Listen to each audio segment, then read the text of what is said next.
you doing? It's Jonathan again from Tailhunter International, and it's time once again for the Mexican Minute La Paz video fishing report. And this is going to cover all of the fishing action in La Paz for the week of the 15th through the 22nd of 2018. Say, listen, before we get on, let me do a couple little housekeeping things. First and foremost, apologies and regrets that we didn't get up the last week's fishing report. We had all kinds of problems with the internet and IT and technology. It all came, crunching in at the same time, so we didn't get it up till pretty late. So I know a lot of people count on it, look forward to it. We apologize, but it's finally up. It's just a little bit late. The other thing, listen, I got these cool sunglasses on. And just a quick shout out to our friend in Florida, Dave Balthus from Costa Sunglasses. Now, I've been using Costas for years, but he surprised us the other day, played Santa Claus, came home from work. There's this great big box sitting on the front porch. We opened it up. It was full of all kinds of swag. Dave, thank you very much. Costa, you rock. Especially these new Seamates sunglasses. Now, I've had some for a couple of years,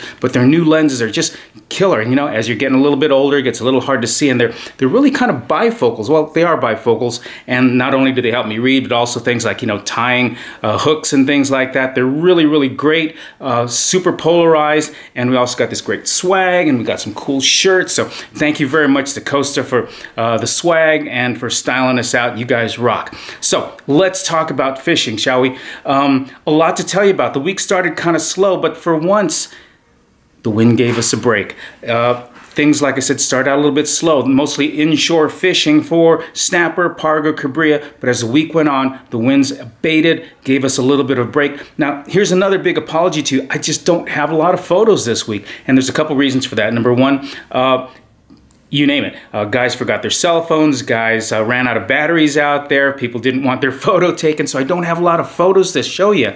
But I'll tell you what, we did have a nice mix of fish. The waters are warming now. We've still got some cold water underneath. There's all kinds of thermoclines running around. So find the warm water, you're going to get warm water fish. Find the cold water, or go a little deeper, you're going to find the cooler water fish like the pargo, the cabria, several different species of snapper, huachinango, sierra, those white bonita that are so good eating. Don't be deceived by the fact that it says white bonita. These are actually pretty good eating fish. If you don't tell folks they're bonita, they think it's tuna. We've got some of those around. Jack crevalle, pompano, just a wide variety of inshore fish running around in the cooler waters. Now, warmer water fish. Water temperatures are running between 70 and 75 degrees in some places, so we're starting to see scattered schools of Dorado here and there. We're not seeing the big giant schools of them or anything, but 2 here, 3 there. You pick up a couple, move to another spot, another Dorado comes shooting through, you pick up another one, and around the islands, and you find some of those warmer currents, there's some nice yellowfin tuna running around as well. Not a lot of them. I have a feeling that those yellowfin that we had last year that schooled up, or we had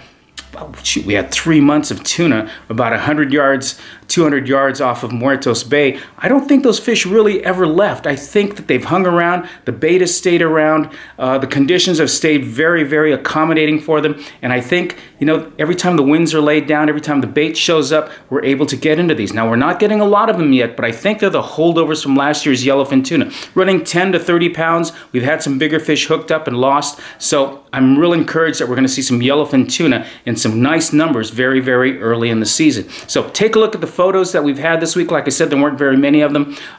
This coming week, I'm really going to call this coming week the start of the new season, because we've got a lot of folks coming in to fish this week. Weather-wise, still could be a little bit iffy. We're not completely out of the woods yet. Looks like there's going to be some wind coming up later in the week, so we're just going to have to see how the conditions are. We're going to get you on the best possible bite we can get you onto and find the best conditions, and we'll go hammer some fish. But be prepared for a lot of variety. There's a whole bunch of different types of fish out there right now, and we'll do our best to get you onto those. Now, let me talk to you about something else. We did do another one of those exploratory trips out to Bahia Magdalena. It's about 3 hours away from La Paz. It's out there on the Pacific. It's a 50-mile long bay, and it's catacombed with all kinds of coves and inlets and mangroves and just really unspoiled area. And it's incredible if you've never been out there. It's just something you really should see. It's Mexico the way it was 50 or 100 years ago.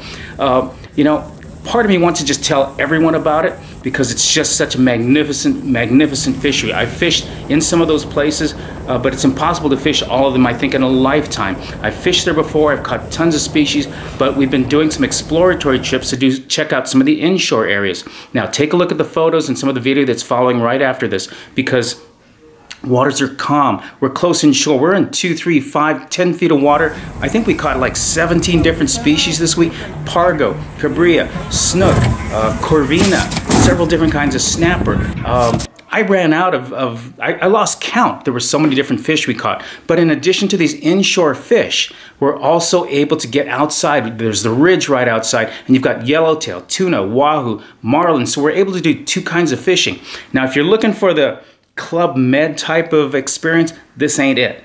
You're in the wrong place. It's the Frontera. It's very rustic. You're not going to find a health spa. You're not going to be able to get your nails done. You're not going to find a swimming pool. But if you're looking for Old Mexico, I think this is still a great place to check out. Like I said, I really would like to just tell everybody all about it and bring a ton of people down. But the other side of me also says, listen, this is one spot that's still unspoiled. We're going to start sending some trips out there, but I think we're going to limit it down to just a small number of people. We're not going to do a lot of publicity about it because we want to preserve what's really there, and it's a spectacular fishery. So take a look at some of this video and some of these photos, because we had a great time down there in Lopez Mateos and Magdalena Bay, and we're going to do some more of it this year, so keep an eye on that.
Anyway, gang, that's going to do it for your Mexican Minute La Paz video fishing report. Hope you have a great week. For those of you coming down, travel safe. We'll see you real soon. For the rest of you, you enjoy yourselves. Be good to each other. This is Jonathan from Tailhunter International and your La Paz Mexican Minute video report for the week of the 15th to the 22nd of 2018.